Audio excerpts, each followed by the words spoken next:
41 mineros estaban trabajando, realizando las excavaciones de un túnel, y pasó que hubo un desprendimiento y se quedaron atrapados. Estuvieron 17 días atrapados, con la incertidumbre de si serían salvos o de si no serían salvos. Los equipos de rescate estuvieron trabajando y finalmente, hace 6 días, fueron rescatados los 41 mineros. Había 2 características que definieron este acontecimiento. Ellos, los trabajadores que estaban dentro del túnel, no sabían si iban a poder ser rescatados o no. Y tampoco el equipo de rescate que estaba trabajando desde fuera para hacer una galería y extraerlos, sabía si sus esfuerzos se iban a ver coronados con el éxito. Pero hoy, hermanos, vamos a ser optimistas.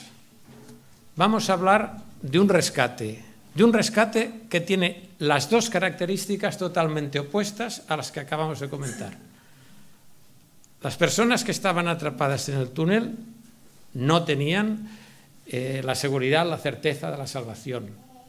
Nosotros, los cristianos, tenemos la certeza de la salvación. Un día estamos también y andamos en oscuridad, como andaban estas personas en el túnel, pero con la certeza de que un día Dios abrió nuestros ojos y nos dio la seguridad de que íbamos a ser salvos. Y en segundo lugar, así como el equipo de rescate no sabía si iban a poder llegar a tiempo o no para salvar a estas personas, el rescate realizado por nuestro Señor Jesucristo tenía la certeza total y absoluta de que nos iba a salvar. Y este precisamente es el mensaje que hoy quiero compartir con vosotros: rescatados para la eternidad. En los versículos 15 al 23 del capítulo primero, del capítulo anterior, Pablo ya desarrolló y exaltó el incomparable poder desplegado por Dios, resucitando a su Hijo y sentándolo a su diestra. Ahora, en este capítulo segundo, Pablo explicará cómo este poder de Dios también es ejercido en beneficio de los efesios, resucitándolos de la muerte espiritual en la que estaban inmersos para traerlos a nueva vida, pero con un alcance universal, puesto que este rescate, este paso de muerte a vida, también es aplicable a todos nosotros, a toda la Iglesia, a todo el pueblo de Dios redimido. En la Nueva Versión Internacional leemos en el capítulo 1 de Efesios, en los versículos 22 a 23, y todo sometió bajo sus pies, y a él le dio por cabeza sobre todas las cosas a la Iglesia, la cual es su cuerpo, la plenitud de aquel que lo llena todo en todo. Comienza el apóstol mostrando que en Cristo el palacio de la salvación ha abierto sus puertas tanto a gentiles como a judíos. Cuando Cristo murió en la cruz, el muro que separaba a judíos y a gentiles fue totalmente derribado. Nunca más sería ya levantado. Ahora, en Cristo somos todos uno, es decir, todos los que hemos rendido nuestra vida al señorío de Jesucristo. Pero hoy vamos a centrarnos muy concretamente en nuestra predicación en los versículos que nos acaba de leer el hermano José Carlos, de los versículos 1 a 10 del capítulo 2. Y estudiaremos el contraste entre la terrible situación del creyente antes de conocer a Cristo y la gloriosa situación en la que se encuentra ahora como consecuencia de la nueva vida obtenida gracias a su sacrificio sustitutorio. Primeramente veremos cómo es la situación de una humanidad muerta espiritualmente a consecuencia del pecado. En segundo lugar, veremos que la experiencia del paso de muerte a vida solo se puede describir con una resurrección espiritual que únicamente puede ser llevada a cabo por medio de la obra redentora de Jesucristo. Y finalmente veremos que esta experiencia de salvación es un don de Dios que nos permite vivir nuestras vidas conforme a lo que Dios quiere que sean. Si nos queréis pasar, por favor, el esquema. Primeramente, el primer punto es la antigua forma de vida y la imposibilidad de salvación. El segundo punto que desarrollaremos es el paso a una nueva vida en Cristo como única posibilidad de salvación. Y finalmente, el tercer punto que querría compartir con vosotros, mis hermanos, es la nueva vida en Cristo, la gracia, el sacrificio de la cruz y la fe y sus consecuencias en nuestra salvación. Vamos, pues, a desarrollar el primer punto. La antigua forma de vida y la imposibilidad por parte nuestra de ser salvos. La trágica situación del ser humano como consecuencia del pecado. ¿Cuál es esta trágica situación? Pablo empieza esta sección con unas palabras muy fuertes de denuncia de la condición de los efesios antes de su conversión. El apóstol carga las tintas en cuanto a la miseria humana en la que se encontraban. Pero, ¿por qué empieza así? La razón es muy sencilla, muy fácil de entender. Solo se puede comprender la grandeza de la salvación de Dios si previamente hemos entendido la magnitud de la miseria y precariedad de nuestra condición humana. Toda la humanidad, toda, está atrapada sin poder escapar de las cadenas que la mantienen esclavizada. Alguien que está muerto ha perdido toda posibilidad para funcionar como un ser vivo, para razonar y para experimentar sentimientos. El ser humano, a raíz, como consecuencia del pecado, ha sido separado del autor de la vida y no tiene deseo alguno ni capacidad para relacionarse con él. No hay nada que puedan hacer los muertos para ganarse el favor de Dios y concretamente el don de la salvación. Pero resulta, no obstante, irónico que el retrato que hace Pablo de los muertos, estos sí que mantienen su capacidad de vivir, de moverse en este mundo. Es una muerte espiritual la que afecta a toda la humanidad. En el versículo 2 hemos leído, en los cuales anduvisteis en otro tiempo. En los cuales, la frase en los cuales hace referencia a los delitos y pecados en los que vivían los efesios y que Pablo cita en el versículo 1. A continuación, este versículo dice, los cuales anduvisteis.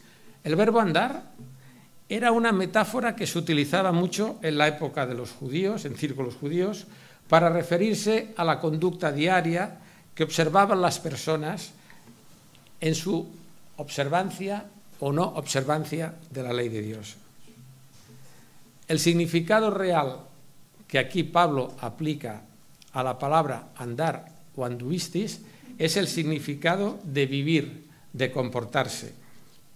Así que podemos interpretar como el ambiente por el que los efesios vivían y se desenvolvían libremente, sintiéndose perfectamente cómodos, pero viviendo solamente como muertos, como zombies, como personas que vivían en el mundo, pero que no tenían conciencia de su pecado y de su miseria. Notemos que el capítulo 2 empieza con la afirmación, y Él os dio vida a vosotros. Pablo se dirige aquí a los efesios utilizando el pronombre personal vosotros, pero en el versículo 3 cambia el pronombre personal de vosotros por nosotros. ¿Por qué hace Pablo este cambio? Aunque el texto no lo dice explícitamente, el apóstol está haciendo un contraste entre vosotros los gentiles y nosotros los judíos. Con lo cual, todo lo que Pablo está escribiendo en esta epístola a los efesios es extensivo no solo a los efesios, sino a todos los creyentes. Tenemos, pues, una humanidad muerta espiritualmente que es incapaz de ganarse por sí misma la salvación. Vamos a ver ahora un segundo punto. ¿Cuáles eran las causas de esta muerte en el pecado? ¿Cuáles eran los poderes esclavizadores? A continuación, Pablo describe las tres causas que llevan a los humanos a las prácticas pecaminosas y que llevaron a los efesios a sus prácticas pecaminosas antes de su conversión y que son las mismas que nos esclavizan a todo ser humano. Toda la vida de los efesios estaba bajo el control de tres poderosas fuerzas. Los efesios y todo ser humano está bajo el control de tres poderosas fuerzas que determinan su comportamiento, su vida diaria, su modo de pensar y de comportarse. ¿Cuáles son estas tres cadenas que nos ligan estas tres fuerzas? El mundo, la carne y el príncipe del aire, de la potestad del aire, Satanás. Y son las responsables de llevar al ser humano en general a cometer actos contrarios totalmente al carácter santo y justo de Dios. Leemos en la segunda parte del versículo 2 y 3, siguiendo la corriente de este mundo conforme al príncipe de potestad del aire, una cadena, el espíritu que ahora opera en los hijos de desobediencia, entre los cuales también vosotros vivimos en otro tiempo, en los deseos de nuestra carne, haciendo la voluntad de la carne y los pensamientos. Mundo, príncipe de la potestad y deseos de la carne. Estas tres fuerzas esclavizadoras son unas ataduras, unas ligaduras imposibles de desligarse de ellas. Son una trampa mortal que mantienen atrapado al hombre, manteniéndolo alejado de Dios y que le hacen andar por sendas de perdición. Una de estas fuerzas externas es el mundo, la otra interna, la carne, y luego hay una tercera fuerza espiritual, la más peligrosa de todas, el príncipe de las tinieblas, Satanás.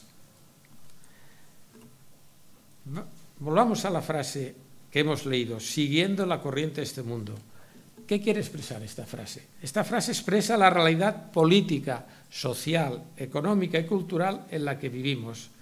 Representa el mal organizado, en ocasiones sutilmente, en forma de presión, de ideologías, de sistemas y estructuras que proporcionan al ser humano una forma de vida. Vemos hoy día en televisión propagandas de consumismo, de vestido, de ropas, de coche, de electrodomésticos. Es una forma muy sutil de ir vendiéndonos ilusiones que pasan con el tiempo, pero que ayudan al hombre que no tiene fe, que no cree en Dios, le ayudan a vivir de una forma totalmente muerta. Estando muertos, viven, sienten, pero vacíos.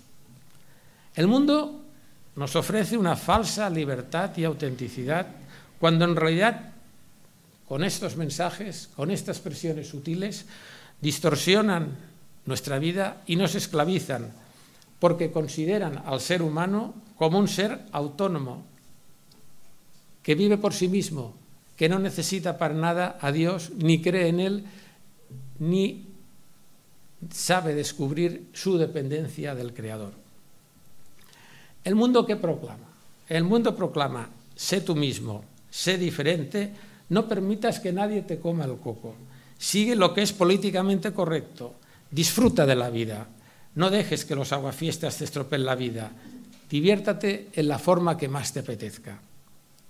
Sí, mis hermanos, el mundo nos tienta y nos tienta también a nosotros como creyentes, no estamos nosotros inmunes a esto. Si no caemos en sus tentaciones, como mínimos, estas tentaciones nos seducen. Y si no caemos en sus seducciones, como mínimo, nos distraen. Llenan nuestra vida con cosas buenas, pero de tal manera que no tenemos tiempo para lo más importante. Tan sutil, tan fina es la presión del mundo, que solo una radical transformación de nuestro modo de pensar por medio de la renovación de nuestra mente puede salvarnos de ella. Recordemos lo que decía Pablo en el capítulo 12, versículo 2. Si nos damos cuenta de la influencia nociva y engañosa del mundo en nosotros, seguiremos viviendo ilusos, pero no ilesos. Hace poco hemos visto ahora el Black Friday y el Device Friday. Cada vez nos ofrecen más cosas. Más o menos se estima, las agencias de Demoscopia estiman que ha habido una media de consumo por persona de unos 280, 300 euros en estos días. En España hay casi una tercera parte de la población que está en el umbral de la pobreza. Entonces, ¿qué incongruencia es esta de gastar tanto dinero cuando realmente no somos conscientes de que estos esfuerzos deberían de ir precisamente encaminados a ayudar a aquellas personas que lo necesitan? Claro, estamos hablando de 280 euros por persona y hay mucha gente que no puede gastar nada. Pero esto nos da una idea. Pensemos que la estadística es aquella ciencia que dice que si hay 2 habitantes y uno de ellos tiene 2 coches, la estadística te dice que cada uno tiene un coche. Con lo cual quiere decir que este importe en muchas personas es muchísimo mayor y en otras no han podido gastar nada. El mundo va socavando la fe, va cultivando el escepticismo distorsionante en la mente. Intenta anular, tapar la revelación de Dios. Al mundo no le interesa. ¿Por qué se cree bueno el hombre malo? ¿Por qué ha adquirido criterios mundanos? Se ha cegado en su propia miseria. Sus patrones de comportamiento se basan en sus propios principios, en sus principios morales, y estos cambian según los intereses del momento. No ve su necesidad de salvación. El mundo se ha vuelto autosuficiente. Vamos al versículo 3. El versículo 3 acaba diciendo: entre los cuales también todos nosotros vivimos en otros tiempos en los deseos de nuestra carne. Este es el segundo enemigo del hombre. La carne es una inclinación innata al mal que tenemos nosotros, genéticamente todos en nuestro interior. Estamos infectados por las implicaciones de la caída de Adán y nos impulsa a actuar de forma contraria a la que Dios desea que hagamos. Es un caminar, un andar en dirección opuesta al mensaje divino. Finalmente, el tercer ligamen, la tercera cadena que ata al hombre en su esclavitud, es el príncipe de las potestades del aire, Satanás. Ojo con Satanás, es un espíritu inteligente, es un espíritu poderoso, es un espíritu malvado por naturaleza, que actúa a través de los individuos intentando hacer el máximo mal posible a la sociedad. Desde la caída de Adán y Eva, quien controla al hombre y a la sociedad humana es Satanás. Cuando Eva escuchó la voz de la serpiente y cuando Adán atendió a la voz de su esposa, no solo obedecieron al diablo y desobedecieron a Dios, sino que también se colocaron bajo su diabólico señorío. Y no solo esto, sino que fue toda la creación la que quedó sometida bajo el poderío de Satanás. Juan en su primera carta nos lo expresa muy claro. En la primera carta de Juan, capítulo 5, versículo 19, dice: sabemos que el mundo entero yace bajo el poder del maligno. Notemos una cosa, notemos que Satanás, que Pablo llama a Satanás el príncipe de la potestad del aire. ¿Por qué le llama el príncipe de la potestad? La palabra griega potestad significa autoridad.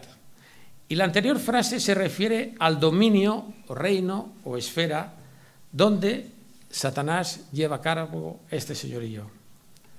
Por decirlo de otra forma más sencilla, el diablo ejerce su autoridad o dominio en una esfera intermedia, entre el cielo y la tierra.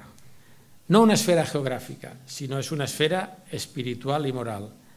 Él no tiene ningún poder en comparación con la soberanía y el poder absoluto de Dios. Pero el hombre está por debajo de Satanás. Satanás está en una situación intermedia y tiene mucho poder sobre nosotros. Estas, mis hermanos, han sido las 3 cadenas que esclavizan al hombre. Vamos a ver ahora cuál es el resultado de esta esclavización del ser humano como consecuencia del pecado. La respuesta es la ira divina, la ira de Dios manifestada al hombre. En la segunda parte del versículo 3 leemos: y éramos por naturaleza hijos de ira, lo mismo que los demás. Cuando Pablo dice por naturaleza, y por naturaleza estamos destinados a la ira, está indicando que nacemos con una triste herencia toda la humanidad, todo hombre y mujer, no se salva nadie, excepto Jesucristo, cuando se hizo hombre. Nacemos con la triste herencia de una esclavitud que es consecuencia, que viene provocada por el pecado original. Y esto origina la ira divina. No obstante, ante esta terrible realidad, Pablo escribe en Romanos, el capítulo 1, versículo 18, un esperanzador mensaje.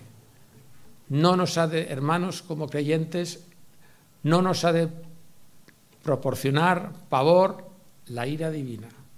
Nos dice Pablo: mas el justo por la fe vivirá, porque la ira de Dios se revela desde el cielo contra toda impiedad e injusticia de los hombres que detienen con injusticia la verdad.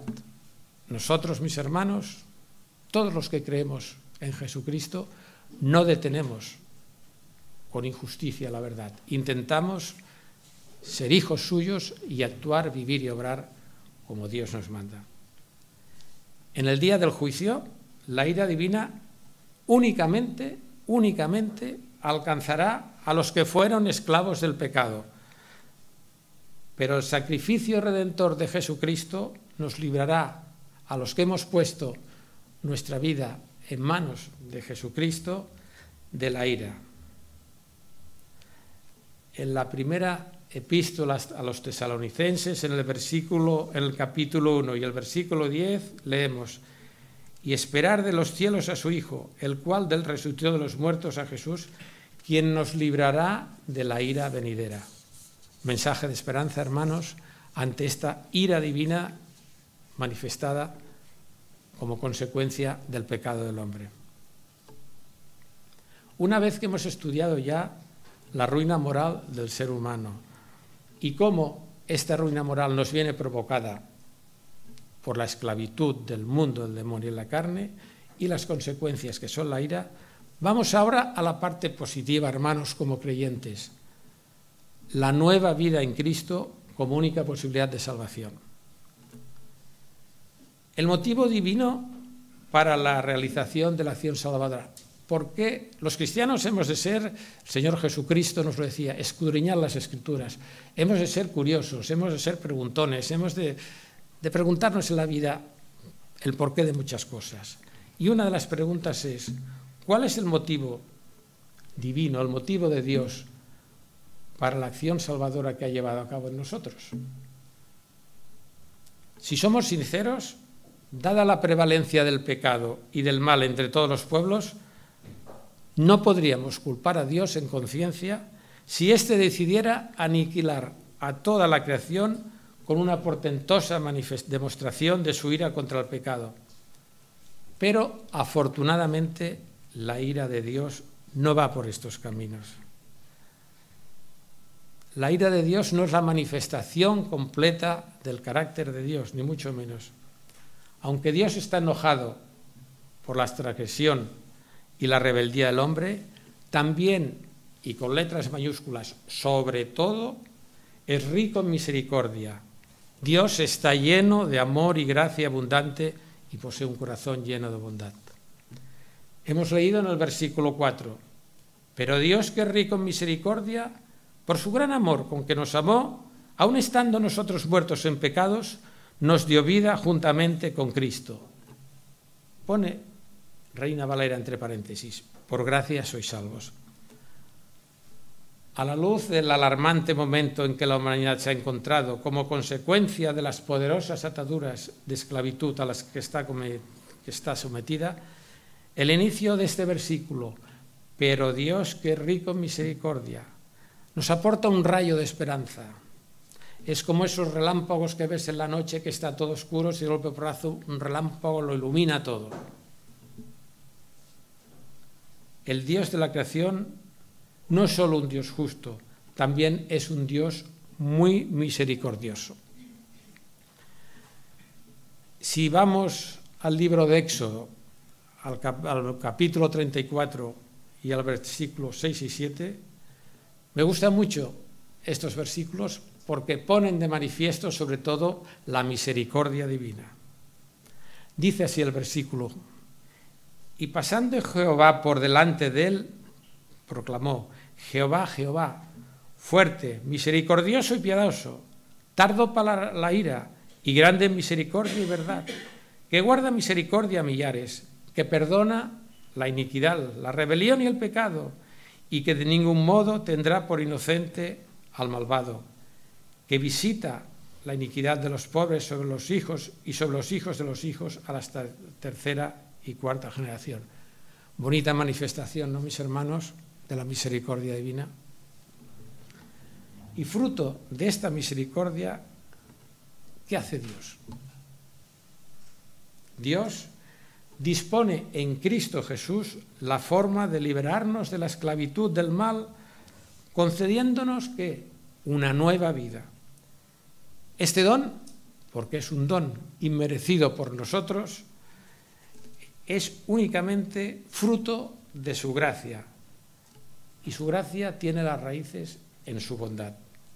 Debido a nuestra esclavitud del pecado, no hay iniciativa, mérito o esfuerzo alguno que podamos nosotros realizar para alcanzar este precioso don. Únicamente es posible recibirlo por fe. Hay muchos sistemas religiosos que mantienen, o si no muchos, hay sistemas religiosos que mantienen la importancia de las buenas obras para merecer el don salvífico de Dios. Pablo lo rechaza radicalmente. Pablo rechaza cualquier intento de hacer méritos ante Dios para ganar su favor. La salvación es atribuible única y exclusivamente al amor, la misericordia y la gracia de Dios. Y esto, mis hermanos, es un don gratuito, consecuencia de su amor y misericordia. Y precisamente, la misericordia de Dios, es el motivo divino que llevó a Dios a realizar la acción salvadora en todos nosotros, en todos los cristianos. Una vez que Pablo ha comunicado el motivo de Dios para llevar a cabo nuestra salvación, vamos a ver ahora cómo se realiza esta salvación, porque supongo que estaréis preguntando, bueno, ¿y esta salvación cómo se lleva a término? Vamos a verlo. Lo vamos a ver en el punto, el proceso de la acción salvadora de Dios en el creyente. Y esto nos viene descrito en los versículos 5 y 6 que nos han leído. Pero Dios, que es rico en misericordia por su gran amor con que nos amó, aun estando nosotros muertos en pecados, nos dio vida juntamente con Cristo. Por gracia sois salvos. Y juntamente con Él nos resucitó, y asimismo nos hizo sentar en los lugares celestiales. 3 tiempos verbales. Nos dio vida, nos resucitó y nos hizo sentar. Estos 3 tiempos verbales ponen de manifiesto precisamente cómo es llevada a término la acción salvadora de Dios en nosotros. Esta acción salvadora nos cambia radicalmente nuestras vidas. Primeramente, Dios nos dio vida haciéndonos pasar de una muerte espiritual, de una muerte de esclavitud a una muerte de vida. Nuestra unión con Cristo, mediante la fe puesta de manifiesto públicamente en el bautismo, conlleva una unión solidaria, una unión con la muerte de Jesucristo, liberándonos de nuestra esclavitud del pecado. Hemos muerto al pecado, pero también conlleva nuestra participación no solamente en la muerte de Jesucristo, sino en su resurrección, otorgándonos una nueva vida espiritual que nos hace diferentes al mundo. En Romanos 6:4 leemos: porque somos sepultados juntamente con Él para muerte por el bautismo, a fin de que como Cristo resucitó de los muertos por la gloria del Padre, así también nosotros andemos en vida nueva. Si continuamos avanzando un poco más en estos versículos 5 y 6, recordemos que hemos leído la frase nos dio vida. Es la segunda forma del proceso de salvación que Dios realiza en nosotros. Pablo, hay un momento que interrumpe, tras la frase nos dio vida, interrumpe el proceso de salvación e intercala la frase por gracia sois salvos. Si veis en la Biblia está entre paréntesis. ¿Por qué lo hace así? Lo hace así para expresar en forma de alabanza, una explosión de alabanza y de agradecimiento del apóstol mientras estaba escribiendo la epístola, el inmerecido motivo de la salvación, su gracia, la gracia divina. La frase nos resucitó pone de manifiesto esta unión del creyente con Cristo en su resurrección, los que nos permite participar de los beneficios de la misma. Finalmente, la tercera fase en el proceso de nuestra salvación nos viene definida por la frase nos sentó con él. Pablo explica que la salvación no consiste solamente en perdón de los pecados, sino que implica también quedar libres de esos poderes que nos esclavizaban. Estar en Cristo significa la vivencia de una relación íntima, vital, solidaria y profunda con Cristo en el proceso de nuestra salvación, librándonos de todo aquello que nos esclaviza y viviendo ya a partir de este momento una vida entregada totalmente a Él.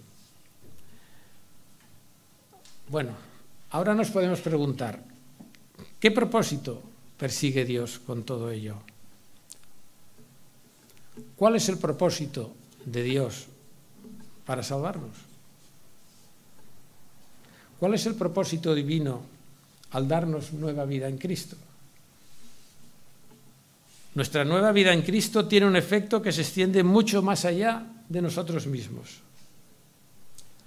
Al haber sido nosotros objeto de la gracia divina, nos convertimos también, muy importante, en testimonios vivos de la misma.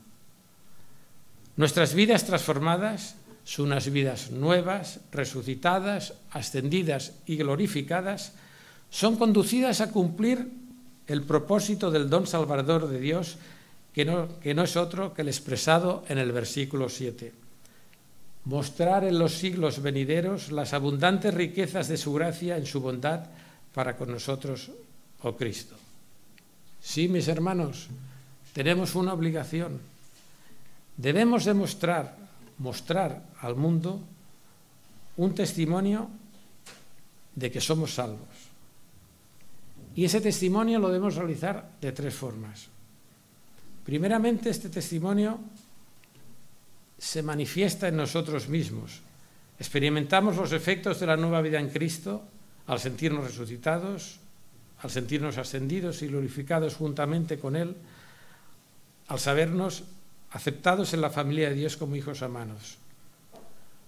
Y esto ocurre porque vamos comprendiendo que vamos siendo transformados de gloria en gloria a la imagen de Cristo.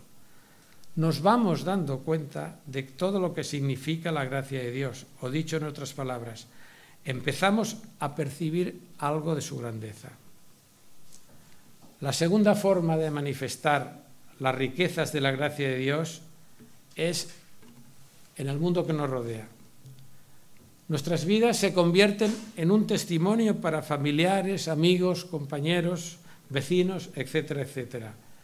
La gracia de Dios ya no es algo invisible, ya no es algo etéreo, solamente espiritual, es algo tangible. Se manifiesta a través de nosotros, de nuestra vida, de nuestro comportamiento. Pero es que además hay una tercera forma de manifestar las maravillas de la gracia de Dios. Y lo expresa Pablo en el versículo 10 del capítulo 3, que nos dirá que se lleve a cabo también en las principales potestades de los lugares celestiales. Sí, hermanos, sí, nosotros somos una demostración fehaciente, viva, humana, pero también espiritual, ante las huestes celestiales somos testimonios invisibles de la sabiduría, la gracia y el poder salvador de Dios. Finalmente, vamos a ver, una vez que hemos visto el proceso de salvación que ha realizado Dios en nosotros por medio de Jesucristo, vamos a ver la gracia, el sacrificio en la cruz y la fe y sus consecuencias en nuestra salvación. Los 3 versículos últimos que nos han leído José Carlos, el 8, el 9 y el 10, son los más entrañables con mayúscula e importantes de todas las Escrituras. ¿Por qué? Porque nos ofrecen una declaración del sencillo plan de salvación de Dios de la forma más clara que podamos entender. Hemos visto anteriormente, en el versículo 5, que Pablo expresa en medio de su escrito, explota en una alabanza y dice: el motivo divino para llevar a cabo nuestra salvación, la misericordia manifestada a través de su gracia. Por gracia sois salvos. Ahora Pablo inicia el versículo 8, volviendo a repetir la misma idea, pero enfatizando, dándole más fuerza, más brillo, más potencia a su razonamiento. Pablo enfatiza en el hecho de que ha sido la misericordia de Dios la que nos ha permitido recibir el don de la salvación.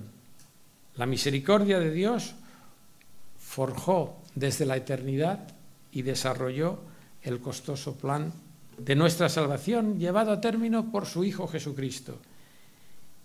Y ella extiende también la misericordia divina, extiende las manos sobre todos los hijos de salvación. El mundo y algunas religiones, por no entender la gravedad extrema de la condición humana, contestan que somos salvos pues por ser buenos, porque son buenas personas, porque no hacemos daño a nadie, porque, en fin, porque vivimos sin molestar, porque tenemos una forma debemos obrar de una forma que adquirimos, que ganamos méritos para la salvación por buenas obras y por cumplir ciertas obligaciones religiosas. Pero hemos visto, hermanos, lo erróneo de esta idea. ¿Cómo puede una persona que está muerta en el pecado, una persona que es un cadáver, esforzarse a hacer algo? Está muerto, no puede hacer nada. Tal vez un enfermo podría mejorarse o curarse si cumple ciertas prescripciones médicas, pero un muerto. Es tan imposible que nosotros mismos podamos contribuir a nuestra salvación como la que un cadáver pueda contribuir a su propia resurrección. ¿Cómo podemos pensar que Dios nos vea como personas buenas como consecuencia de nuestros propios esfuerzos cuando ya nos ha declarado muertos en nuestros pecados y rebeliones? La salvación tiene que ser algo más. La salvación tiene que ser forzosamente un don de la gracia divina, una dádiva gratuita de Dios. Las religiones, las personas que sostienen estas ideas que por ser buena persona ya está salvo, ¿sabéis lo que ponen de manifiesto? Pues ponen de manifiesto lo perdidos que están, lo lejos de la realidad en que se encuentran, la ceguera espiritual de su visión.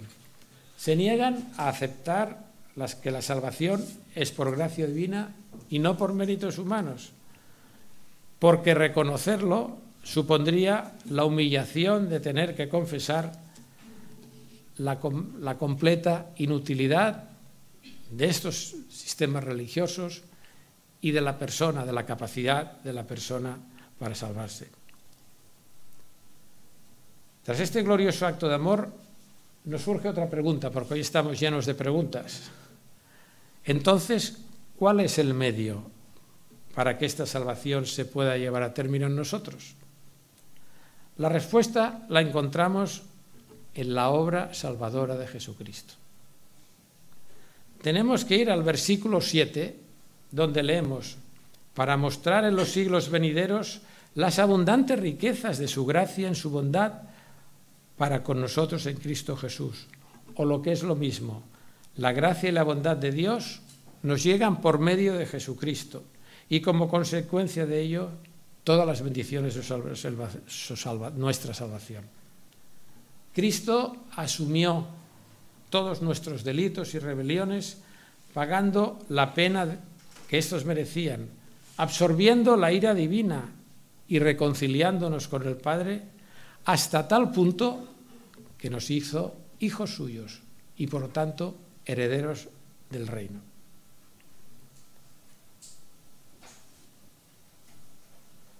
Gracias al sacrificio del Calvario hemos sido justificados, hemos sido perdonados, hemos sido regenerados, hemos sido restaurados, hemos sido hechos, mis hermanos, aceptables a Dios e incorporados a una nueva humanidad, la de los hijos de Dios, en virtud de la resurrección de Jesucristo.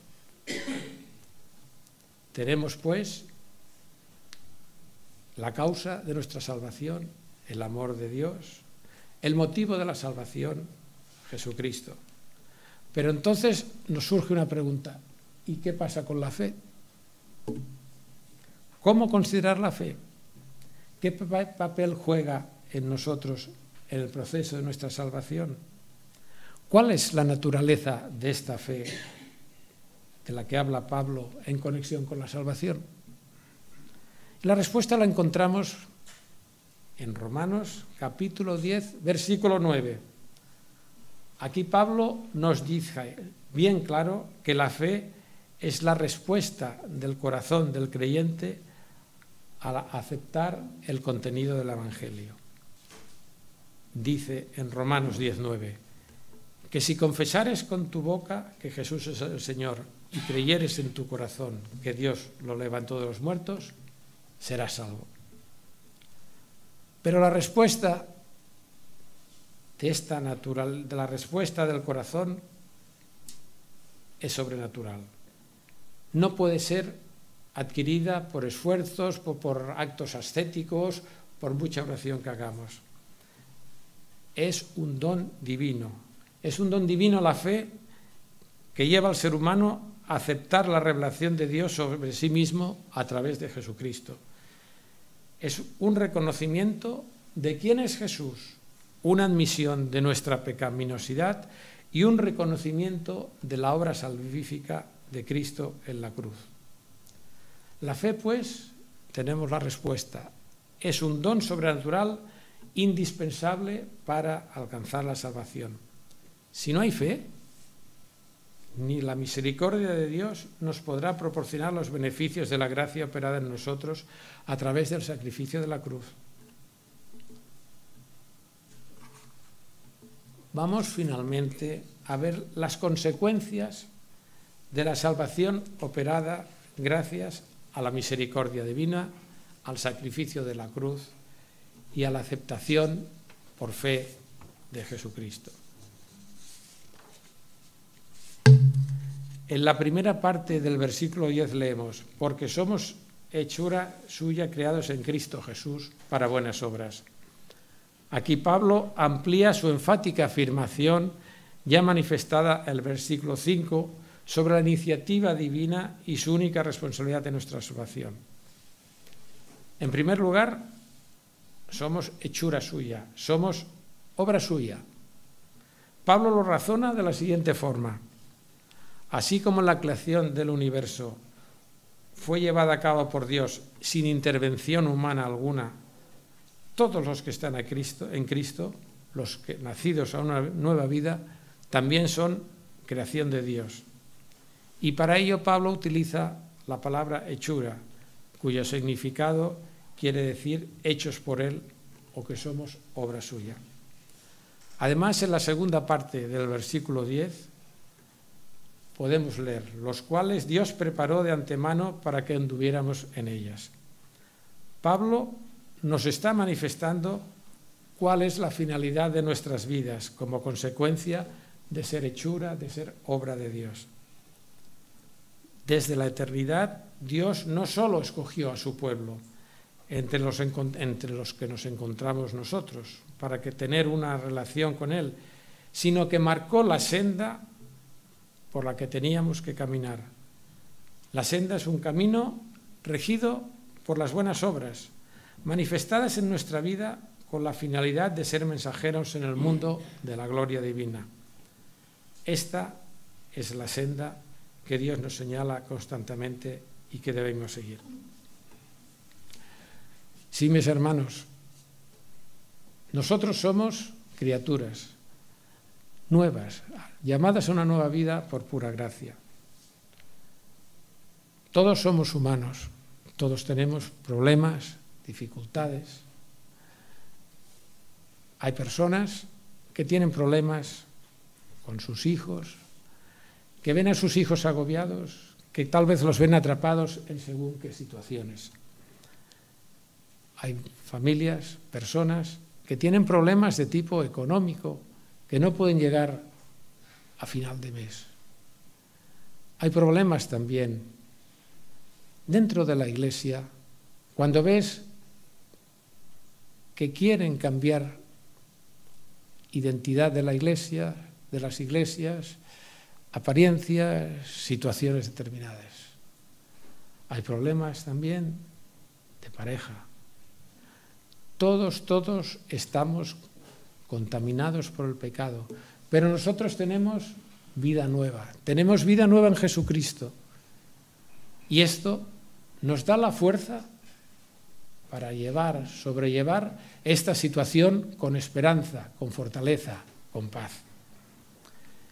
Isaías, en el capítulo 40, versículos 30 y 31, cuando hablaba precisamente confortando a Sión como consecuencia del exilio babilónico, dice: los muchachos se fatigan y se cansan, los jóvenes flaquean y caen, pero los que esperan en Jehová tendrán nuevas fuerzas, levantarán alas como las águilas, correrán y no se cansarán, caminarán y no se fatigarán.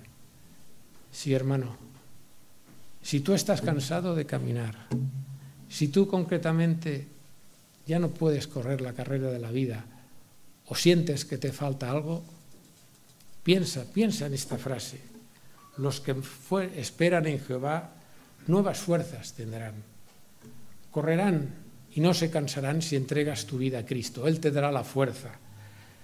Caminarás y no te fatigarás.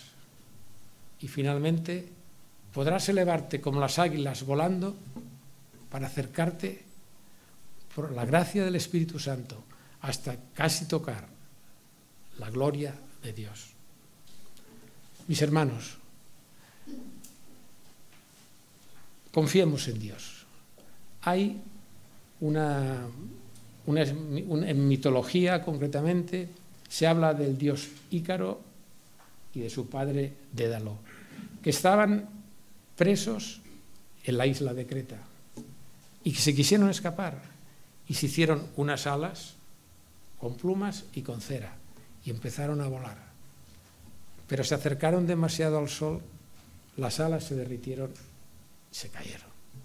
Sin embargo, nosotros, por la gracia de Dios, tenemos el don del Espíritu Santo, hermanos, y nos da las fuerzas en estas alas para volar bien alto, sabiendo que aun la mayor dificultad que podamos tener, Jesucristo está a nuestro lado y nos dice: yo te sostengo, no tengas miedo, vuela alto, que yo nunca te dejaré. Mis hermanos, me gustaría hoy acabar este mensaje de una forma distinta. Me gustaría compartir con vosotros un pequeño verso que tengo, en el cual se ve de una forma real cómo este Cristo, el Hijo de Dios vivo, está presente en medio de nosotros, está presente en el mundo. Y aunque el mundo quiera apagarlo, aunque el mundo quiera acallarlo y hacer ver o querer ver que no existe, Él está aquí presente. Que sea esto, me gustaría invitaros, es el primer domingo de Adviento, invitaros a esta oración. Nos ha dicho la hermana Marta en la alabanza que Dios dejó su lugar para ocupar nuestro lugar. Y Dios está ocupando nuestro lugar y Dios está aquí presente ahora. Rindámosle unos minutitos de alabanza y adoración. Cristo, el incomparable, bajó del seno del Padre al seno de una mujer, se vistió de humanidad para que nosotros pudiésemos vestirnos de divinidad. Se hizo el Hijo del Hombre para que nosotros pudiéramos llegar a ser hijos de Dios. Llegó al cielo donde los ríos jamás se hielan, los vientos nunca soplan, nunca la gélida brisa enfría el aire y las flores no se marchitarán jamás. Allí nadie tiene que llamar al médico, porque allí nunca jamás estás enfermo. No hay sepultureros, ni tampoco cementerios, porque allí nadie se muere, nadie jamás es enterrado. Nació contra las leyes de la naturaleza, vivió en pobreza, fue criado en oscuridad. No poseyó riquezas, ni utilizó influencias, como tampoco fue a colegios, ni dispuso de profesores particulares. Sus familiares eran desconocidos y sin relieve social. En su infancia asustó a un rey. En su adolescencia desconcertó a los doctores. En su madurez subyugó el curso de la naturaleza. Caminó sobre las olas y sosegó al mar embravecido. Curó sin medicinas a las multitudes y no pidió nunca emolumentos por sus servicios. Nunca escribió ni un solo libro, pero en las bibliotecas de todo el mundo no cabrían los libros que pudieran escribirse de él. Nunca compuso un cántico, pero su persona ha servido de tema de inspiración para más cánticos que los de todos los compositores juntos. Nunca fundó un colegio, pero ni entre todas las escuelas juntas pueden jactarse de tener tantos estudiantes como él tiene.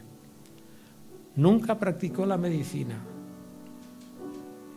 pero ha curado más corazones quebrantados que cuerpos quebrantados hayan podido curar los médicos.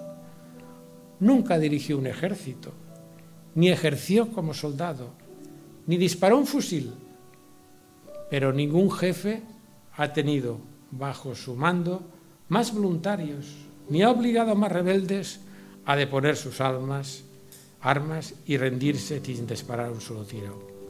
Él es la estrella de la astronomía, la roca de la geología, el león y el cordero de la zoología, el armonizador de todas las discordias y el sanador de todas las enfermedades. Los grandes hombres surgieron y desaparecieron, pero él vive para siempre.